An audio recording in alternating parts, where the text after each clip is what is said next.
Hello friends, welcome to Indian சமையல். இப்போ நம்ம பார்க்க போகிறது பூசணிக்காய் கூட்டு. அதுக்கு ஒரு கடாயில் 2 டேபிள் ஸ்பூன் ஆயில், கொஞ்சமாக பெருஞ்சீரகம் போட்டு, பெருஞ்சீரகம் நல்லா பொரிஞ்ச உடனே ஒரு மீடியம் சைஸ் வெங்காயத்தை போட்டு அதையும் நல்லா வதக்கிட்டு, நம்ம ஒரு மிக்ஸி ஜாரில் ஒரு கைப்பிடி அளவு தேங்காய் துருவல், 2 காரமான காய்ந்த மிளகாய், 1 டேபிள் ஸ்பூன் ஜீரகம் போட்டு நல்லா குறகுறப்பாக அரைச்சி எடுத்துக்கலாம்.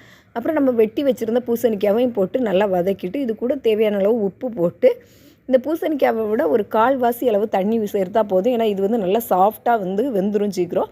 ஒரு 10 நிமிஷம் நல்லா ஒரு மூடியை போட்டு நல்லா மூடி வச்சுட்டா போதும். அதுக்கப்புறம் நல்லா அதில் உள்ள தண்ணியெலாம் வற்றிடும்.